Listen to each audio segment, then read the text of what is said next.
السلام عليكم ورحمة الله تعالى وبركاته. أكم جرتن داوتوتن كيا بجراتن الحمد لله رب العالمين. ربي فقلني أجو يروكن عنو جي إن شاء الله ولا الرابن جرا إيفا مسنين جتشا سنرا تروكيا في فيديو هرا الكان كينيا أكمتي أديسنا كان جروفي إددي يوكلثا يجو أكاسومز فولي هما نرا أرجمو akkamitti ofirraa balleessinaa fi maalirraan nu dhufan isa jedhu waliin laalla jechuudha inshallah.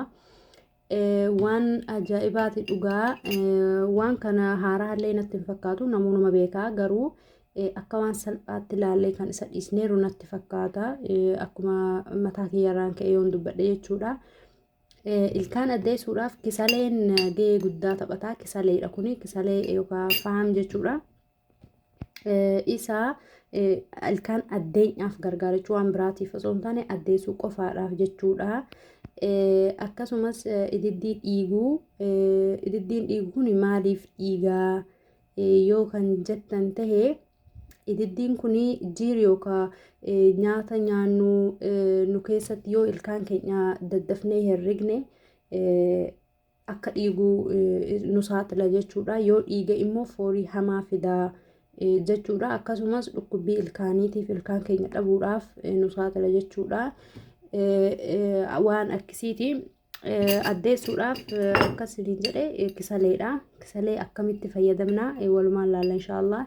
Akkasitti tolu abdiin qabaa na jajjabeessuu hin dagatinaadha. Waan isin hojjedhu waan ni barbaadda yoo jiraate koomentii naa kaasanii jecha warroonni keessaan na jabeessanis naaf galatoomaa isiniin jedha. Warroonni badde jettanii na gaafattanillee naaf galatoomaa hedduu sin jaaladha hedduu sin kabaja inshallah. Ilkaan koo adii miti jettee har'a booda hin komattu inshallah. Hedduu irraa gammaddeedhe yaada. Kisaleen kuni hundi keenyallee hin beekna akka ilkaan addeessu garuu waan akka salphaatti isa laalleera natti fakkaata jechuudha. Kisaleen kuni hedduu gaariidha wallahi baasiillee hin qabu faayidaan isaallee cimaadha jechuudha. Ilkaan keenya yeroo rigannu calumannee akkanatti daqiiqaa tokko yookaan zuumannee farshaa of keessa keenya baasuu sun taane sirrii riguu qabna. Daqiiqaa tokko haga daqiiqaa lamaa ilkaan keenya sirrii rigamuu qaba jechuudha.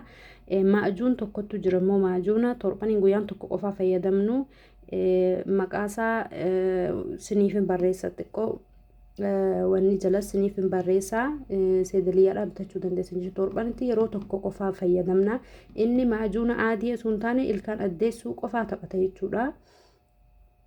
Akkasanii kuni kisaleen akkamitti fayyadamna kan jedhu waa takka waan goonuu qabnu kisalee akkuma agartan kana asitti fide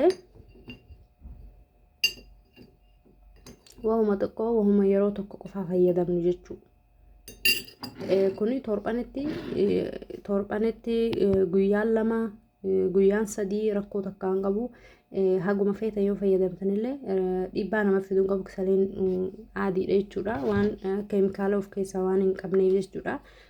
Itti aansee maajuun asnaan jechuudha. Ayyi maajuun asnaan kanuma duruu fayyadamtan jechuudha. Lammaffaa kirree tokkotu jira. Kirree seedaliyaatti yoo gaafattan farmaasii keessaa hin jiru jechuudha. Ilkaan keenya walakkaa ilkaanii seensisneefaa kan baasnu sirriitti kan nyaata nu keessatti ilkaan keenya keessatti hafeeru kan baasuudhaaf nu gargaaru kirree santu jira. Kirree san fayyadamuun hedduu gaariidha. Foorri namaa hin himu jechuudha. Viidiyoo kanaan dura isinii hojjedhe keessatti illee isiniif hojjedheen jira. Bismaar jechuudha. Weydii yookaan bismaara jechuudha. Qurunfud jennaan na fakkaate nuyi. Qurunfud san jechuudha. Qurunfud suni yeruma hunda yoo bishaan ho'aa keessatti neqnee itti lulluuqachuu baannellee fireedhuma takka isaa baasiitii afaan kee keessatti daqiiqaa 5 haga daqiiqaa 10 of keessa fiduuma feete dalagaa jiraadhu yookaan taa'ii yookaan yaa feete yoo goote sirra rakkisu jechuudha. Afaan kee keessatti daqiiqaa 5 haga daqiiqaa 10 of keessa haguma barbaadde rakkoo takka hin qabu. Hedduu gaariidha wallahi mee jarrabaas jedha. Kuni ammoo akkuma agartan waan hedduu salphaadha jechuudha. Waan hojiillee hedduu hin qabu baasiillee hin qabu. Kisaleen gaamanuma nama hundaanuma jira. akkasitti eega akkas godhaniin booda farshaa finna jechuudha. Farshaa ilkaan itti rigannu jechuudha. Akkuma yeroo kan ilkaan rigannutti akkana sirriitti itti riganne jechuudha. Ifama kanaani haga daqiiqaa 5 daqiiqaa 6 obsaan sirriitti ilkaan keenya riguun nurraa eegama jechuudha. Kisaaleen waan keemikaala of keessaa hin qabneef rakkoo takka hin qabu jechuudha. Haguma barbaanne yeroo hunda yoo itti riganne miidhaan nurraan gahuu hin qabu. Faayidaa yoo ta'e malee isin jedha. Ididdii dhiiguuf ammoo dawaa akkuma agartanitti asitti hordi kuni kurkum jechuudha. Kurkum kan nyaataa sun taane kan qaamaati jechuudha. Kuni ididdii dhiiguu sirrii fayyisa jechuudha.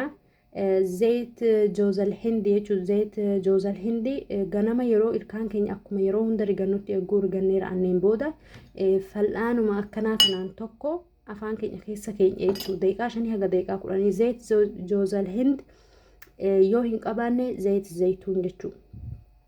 Garuu yoo qabaatan zayit joozal hindittu irra cimaadha jechuudha. Hojiin isaa hedduu gaariidha. Boonsaadha. Itti lulluuqatan jechuudha. Qarqaraa itti gootan jechuudha. Afaan keessan eega ol jettaniin booda haga gooramaa keenyarraa dhufee akka sirriitti gooramaa keenya qulqulleessu afaan keenya keessa finnee taa'uu qabna jechuudha. Daqiiqaa 5 haga daqiiqaa 10 haguma dandeessan jechuudha. Zayit joozal hindi kun hedduu gaariidha.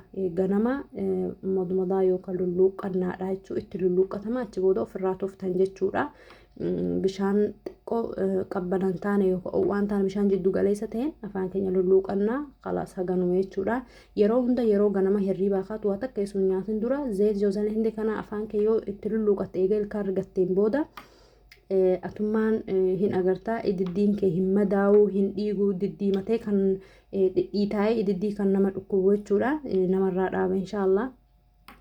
Ashaaboo fi qurunfut bishaan ho'aa keessa naquudhaan afaan keenya keessa daqiiqaa 5 haga daqiiqaa 10 of keessa kaahuu qabna. Ganama galgala yeroo gara hirriibaa deemnetti sirriitti ilkaan keenya rigannee guraanne ashaaboo irraa xiqqoo immoo dhugoo xiqqoo qurunfut kana xiqqoo goone daqiiqaa 5 haga daqiiqaa 10 afaan keenya keessa yoo itti lulluuqanne yoo afaan keenya keessa keenye hedduu gaariidha siniin jedha.